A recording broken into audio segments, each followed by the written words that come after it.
Hey guys, how you doing? It's Tommy. I know it's been a long time since I have put out a video explaining anything that's going on, but I've kind of been wrapped in it myself. It does feel like this last year has lasted at least 3 years, and I'm sure a lot of you guys can agree with that. You have your own versions of everything that's happened over 2020. But all that aside, what we're looking at with this video is a very brief update on what's going on in general with housing. I'm not going to get too into the weeds here, but there's definitely been some changes. Things are happening, and there's quite a bit that is affecting the market that we're currently in. A lot of it is brand new territory. We have not really seen a lot of this before. There's not a lot of historical data that we can go off of to look back into the past to see, how it was handled then. At the moment, this is for Southeast Michigan.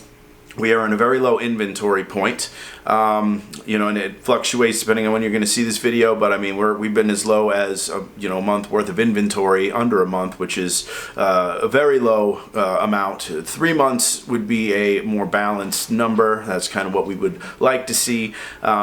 But that being said, what a low inventory means is that houses are going, when they do list, they're going up and selling very quickly. A lot of multiple offer situations. That's not exactly the way it is universally across every market and every price point, but it is. We are seeing a lot of speed right now.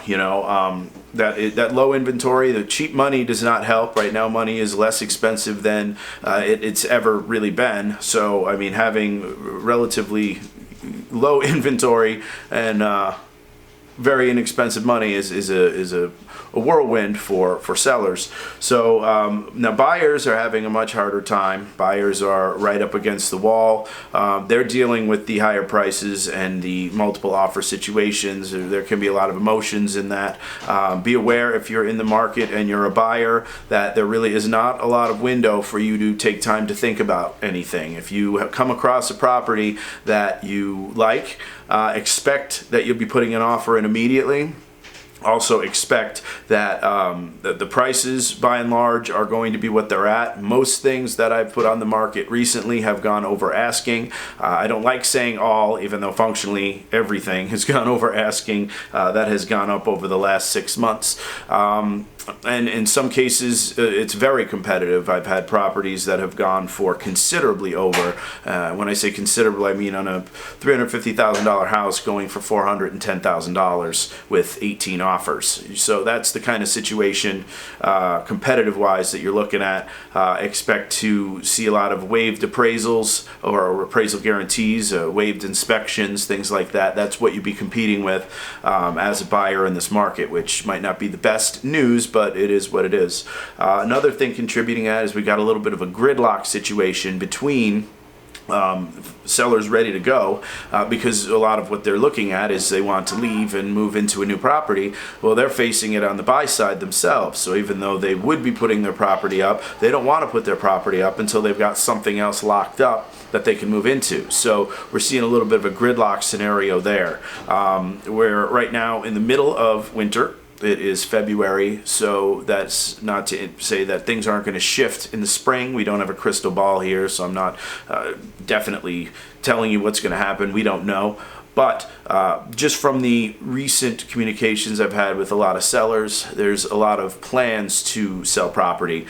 We also have a fair amount of people who are looking to move out of Michigan with obviously the COVID scenario that has happened here, the lockdown of businesses. There is a lot of people considering a move to other states over that. If you're in that camp, let me know. I can give you some numbers and we can kind of run through some options. We've also got a network all across the country, so we're seeing a lot of movement down south, North Carolina, Florida. So I can help in those situations as well. We do have people on the ground down there. But moving forward, the people who are looking to move into the fall season, or the spring season and sell, one of the big questions, well, what should we be doing to repair our property? How should we get ready for sale? Things like that. This is another situation that we've got right now, and this is multiple angles to this scenario. One, we still are having a major trade shortage, so trades themselves, we are we don't have enough tradesmen for the amount of work that there is to be done. So there is a relative lack of qualified tradespeople that has to be dealt with. That is one issue. Another issue is the actual material costs, and the material costs have dramatically risen, and there's a couple reasons for that. I actually spoke with a handful of people that are in the lumber industry, and I got some detailed information on specifically what it is that they think is the issue. And we're seeing universally they're pretty much saying the same stuff. The lumber mills themselves that I have spoken with, they, based on the COVID scenarios where they were shutting down construction projects, a lot of new builders put things on hold. There was an anticipation in the lumber industry, in the mills, that there would be a reduced demand because there just wouldn't be as many projects running. Now, couple that with the fact that they had a general labor shortage with the COVID situation, and then mills were kept open for the most part. They had the ability to stay open. They were considered essential. A lot of the constructions, a lot of the trades were not in every state. So as a result, the expectation for there to be reduced consumption of material caused a lot of those facilities to shut down and stop producing, or to reduce their production pretty dramatically. As a result, that caused a constriction of how much supply was there. And then what ended up actually happening was a couple weird situations. Number one, apparently everybody in America decided to build a deck. That's not a joke, that's actually the truth. The consumption of pressure-treated lumber, with everybody staying at home, went absolutely through the roof. And basically it created an unexpected pinch point, and everybody went to buy up the stocks that were not really being replenished because the mills had been closed. So that was a considerable chunk of eating into the inventory that was not necessarily expected. As somebody who did build a deck in, not myself, but at Shady, I can understand that because several people up and down our area also did it. So it did resonate with me when I read that yeah, I guess I can understand that happening. But people stuck at home with nothing else to do over the course of the summer, they decided to make their spaces more livable for themselves, and that was an odd surge in consumption that happened. So it created, a pinch of inventory there. Couple that with the general lack of material because of the wildfires. There was already an issue with potential, shortages in material from the wildfires out west. We still do get a considerable amount of lumber from Canada and the Northwest, so it wasn't a total shutdown of capable of possible material, but it definitely hurt the available stores, right? So after they reopened the trades to being functional again, being essential, or whatever the terminology is, then there was an issue with the mills getting people back to work.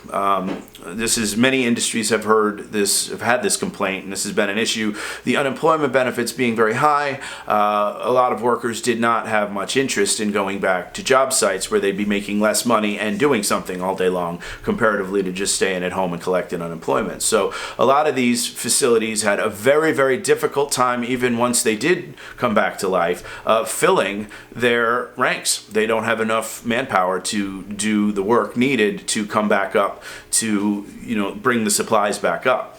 And this is still right now a concern. So this is where the supply that is being produced is also getting jumped on very quickly by large national builders, by major like home centers and stuff like that, the Home Depots and whatnot.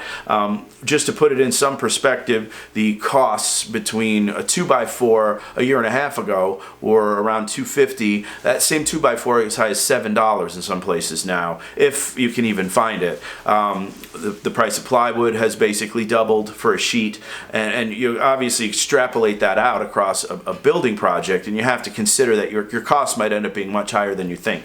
So if you have plans to do a renovation for the spring, just anticipate that you're going to see different prices for trades, different prices for materials, different timelines, because the trades that we have are pretty bogged down. If you're a quality tradesman right now, you're basically booked. If you get a lot of people who are, if you find somebody who's ready to go then and there, that's kind of a bit of a red flag. You have to ask yourself, and depending on what it is they're doing, you have to ask, well, do you have other projects lined up? Because if you're the only one, everybody should be slammed right now because there's just an absolute need for the trades. So it's just worth factoring that in when you're coming into the renovation season, thinking about getting ready for spring, which is now. I mean, February, basically, if you want to get on the market in spring and you're going to do any rehabs, I mean, it's now is when you're prepping for that. It's not in a couple months, it's now. You have to have that in your mind. You want this thing ready to go as soon as the temperature even starts to shift, because it's the emotional trigger. As soon as the weather changes, it just drives people out and they're ready to buy, and you want to be in that pocket. So it's just worth putting in your head that that's your timeline is now to deliver some of these things. So anyway, I don't want to make this too long. I just want everybody to be aware, because I'm getting a lot of calls right now very specifically about, well, what should I do to my house to make it worth more money when I sell it in spring? And that universally kitchens and bathrooms are always the win, but you have to just be aware that it might not be as easy as you think to find some of the materials that you're expecting, especially if you're planning anything fairly major, room reconstructions or modifying roof lines, anything like that. We're also starting to see a trickle-down issue with windows and doors. There being a pinch point for that as well, because some of the communities that, especially the big national builders who can afford to buy every piece of lumber that they can and have it ready, they're doing the same thing with other materials, getting ready for that to be a potential issue. So in general, you just have to expect that, give yourself a little bit float, and not really expect that the prices might be a little bit higher than what you think.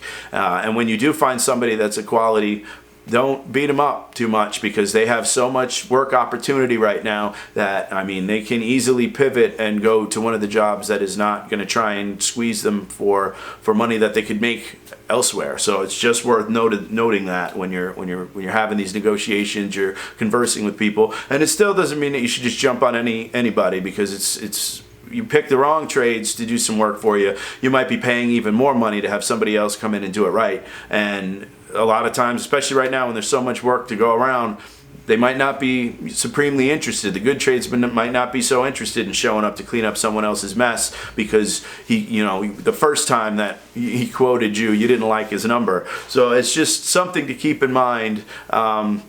It's the way it is for the minute. So if you have any questions, or you're thinking about putting your house up on the market and you need a market analysis done, I do everything remotely, and this is something I've been doing for years, and it just conveniently works very well with COVID. I can get pictures in or video in. I do everything online at my house on my machines, and then I put it up on YouTube. I make it a private link so no one else can see it, and then I'll send it to you. You can review it and see if the numbers make any sense, and we can go from there. Have any questions? Drop me a line.